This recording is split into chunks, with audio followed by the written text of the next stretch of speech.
Nació el 20 de agosto de 1890 en Providence, Rhode Island, Nueva Inglaterra. Fue hijo único de Winfield Scott Lovecraft y Sarah Susan Phillips. Su familia era aristócrata.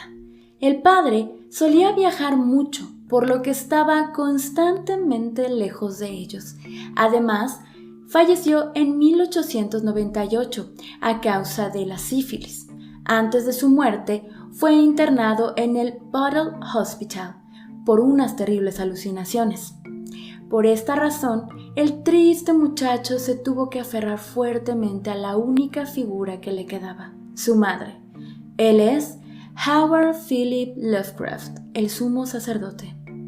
Solo tenía 8 años cuando su padre falleció, y aunque buscó refugio en su madre, la verdad es que ella era una mujer rígida, fría, dominante, posesiva y muy orgullosa de su pasado británico. El linaje de los Lovecraft se puede rastrear en Inglaterra hasta el siglo XV. Todas esas ideas, su madre se las inculcó al joven Lovecraft, por lo que creció detestando a las personas del país donde vivía. Lovecraft creció entre libros, enfermo, frágil y solitario. Constantemente padecía horribles pesadillas, muchas de ellas como consecuencia de la represión que vivía por parte de su madre. Él solo vivía conforme a sus reglas. Ella era una puritana que no daba muestras de cariño. Constantemente le decía que era un niño horrible, que tenía la cara fea, y el pequeño Lovecraft comenzó a creerle. De hecho, ella llegó a decirle a los vecinos que su hijo era muy feo y por esa razón no salía de la casa. Este trato permanecería así durante toda su vida. El pequeño Lovecraft no tenía amigos. Los niños que vivían cerca no querían jugar con él. Era visto como un niño raro. Sin embargo, de las pocas veces que llegó a jugar con alguien, cuentan que encarnaba personajes alucinantes durante el juego, por lo que hacía pasar ratos muy agradables y muy extremos a sus compañeros. A Lovecraft no le gustaba comer más que helado y dulces, no quería hacer deporte, no le gustaba salir, se la pasaba encerrado en la biblioteca de su abuelo materno. De hecho, cuenta la leyenda que durante los primeros 30 años de su vida jamás salió al mundo exterior. Su pequeño mundo se limitaba al lugar donde vivía, en Providence. Y durante sus largas estancias en la biblioteca, se fascinó con el panteón griego. Hacía altares para Apolo, Atenea y Artemisa. También era admirador de la raza nórdica. La soledad lo llevó a desarrollar una imaginación asombrosa, donde sus peores terrores cobraban vida durante la noche. Desde niño comenzó a desarrollar ciertos odios, como la aversión que tenía hacia el mar. Dicen que esta inició cuando contrajo una fuerte intoxicación por un pescado que consumió. Estaba en mal estado y casi pierde la vida. Cuando tenía 13 años, organizó un grupo de detectives que se llamaba Los Detectives Privados de Providence. Esto le dio algo de popularidad con los chicos de su barrio. Sin embargo, terminó aburriéndose para volver a dedicarse a la lectura. Cuando tenía 15 años, escribió su primer relato, La bestia en la cueva, en 1905. Y es en este momento donde sus influencias comenzaron a abrirse camino en sus escritos. Era un gran admirador de Edgar Allan Poe y de los escritores góticos del siglo XVIII. Él estaba fascinado con todo lo relacionado al siglo XVIII. Lovecraft creía que todos debían fomentar fuertemente las costumbres británicas. Odiaba a los extranjeros, sobre todo a los que no hablaban inglés. La verdad, era bastante racista y xenófobo. Cuando tenía 16, escribía en una columna de astronomía para el Providence Tribune. En 1908, Lovecraft se daba cuenta que tenía muchos problemas con algunas materias, además de que detestaba las matemáticas. sufrió un colapso nervioso de tanta presión y abandonó la escuela. De 1908 a 1923 ya ganaba algo de dinero escribiendo ocasionalmente relatos para revistas como Weird Tales. Lovecraft escribió muchos relatos, sin embargo, él era su peor crítico, destrozaba su propio material, casi nunca tenía nada bueno que decir sobre sí mismo. A Howard no le gustaba la luz, prefería la noche y era cuando decidía salir a dar paseos por los cementerios. Y aunque todo esto suene bastante excéntrico, la verdad es que era muy educado. Tenía una educación aristocrática, a la inglesa. En 1921, cuando tenía 31 años, su madre muere, y esto hace que caiga en una profunda depresión. Algunos llegaron a comentar que incluso pensó en el suicidio. Tras la muerte de su madre, el presupuesto económico de Lovecraft disminuyó. Prácticamente estaba en quiebra. Y justo en este momento decidió que viviría de la literatura. Se convirtió en corrector de estilo, crítico y en el gran escritor que hoy todos conocemos. Como dato interesante, Lovecraft jamás escribió un libro, solo publicó relatos en diferentes revistas y publicaciones. La revista donde Lovecraft publicó casi todos sus relatos era Weird Tales, o en español, Cuentos Extraños. El nombre como que tiene mucha relación, ¿no creen? Y como muchos de nuestros genios, pasó desapercibido. Sin embargo, hubo un grupo de personas que se convirtieron en sus fieles seguidores. Eran conocidos como el Círculo Lovecraft. Este grupo solía enviarle cartas a nuestro genio y él las contestaba. Todas. Lovecraft era muy culto y en las cartas se notaba que poseía un gran sentido del humor. Las cartas eran firmadas en algunas ocasiones como el sumo sacerdote y en otras solo como HPL, las iniciales de su nombre.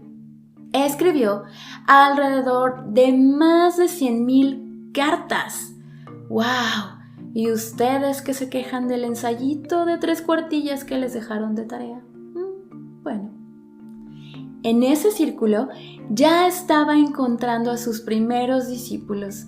En algunas ocasiones les cambiaba el nombre, los bautizaba con nuevos y espectaculares nombres. Durante los años 20, Lovecraft escribió sus mejores obras, tales como El Ceremonial, en 1923. En 1924 viene algo todavía más grande. Conoce a Sonia Green, una mujer 7 años mayor que él. ¿Y qué creen? Se parecía muchísimo a su mamá. Y pues, lógico, se enamoró de ella. Esto es algo muy edípico, ¿no? ¿O qué creen que nos diría Freud? Se casan y se mudan a Brooklyn. ¿Quién lo diría? Pero este edípico amor no duraría mucho. Lovecraft le tenía aberración al sexo. No podía mantener relaciones sexuales con su esposa. Le costaba mucho trabajo y terminan separándose. Probablemente porque sentía repulsión por su propio cuerpo. Ellos alegaron que su separación fue a causa de los problemas económicos. Se divorciaron en 1929 y Lovecraft se muda de nuevo a Providence, donde pasó sus últimos años. Lovecraft era ateo y siempre hablaba de sí mismo en tercera persona, tal como hacía Dalí. Sin embargo, algo en su interior lo obligaba a creer. Por esa razón, creó sus propios dioses, su propia religión de alguna manera. Howard fue el creador de los mitos de Cthulhu, Miskatonic University, la oscura ciudad de Arkham y el Necronomicon. Curiosamente, muchos han creído y creen que el Necronomicon era una obra de la vida real y que el loco Abdul al-Hazred había sido su autor. Este era un sobrenombre que Lovecraft solía usar y surgió como inspiración después de haber leído Las 1001 noches. Cabe mencionar que no hay manera correcta de pronunciar el nombre de Cthulhu, ya que al ser un ser de otro planeta, no hay forma en que la humanidad sepa o pueda pronunciarlo desde sus mortales bocas. Con el paso de los años, se volvió más tolerante con los extranjeros, en especial con los que vivían cerca de él. Es de sabios cambiar. Y mientras más exponía sus ideas sobre la raza, la humanidad, la civilización y su ideología en general, más iba disminuyendo esa gran fobia o fobias y toda la angustia que Lovecraft sentía dentro. El contacto con la vida real le ayudaba mucho para esto. A finales de 1936, cuando el éxito asomaba un poco su luz, la salud de Lovecraft comenzó a deteriorarse. La verdad es que no le dio mucha importancia y cuando por fin decidió visitar al médico, el cáncer ya había invadido su intestino delgado. Fallece el 15 de marzo de 1937. Tenía 46 años y está enterrado hoy en el cementerio de Swan Point en Providence. A continuación, un fragmento del relato Memoria. Inmensas son las piedras que dormitan bajo capas de musgo húmedo, y poderosos son los muros de los que se han desprendido. Sus constructores las erigieron para la eternidad, y en verdad que aún sirven con nobleza, ya que debajo de ellas habita el sapo gris. En el mismo fondo del valle se encuentra el río Than, cuyas aguas son fangosas y repletas de algas.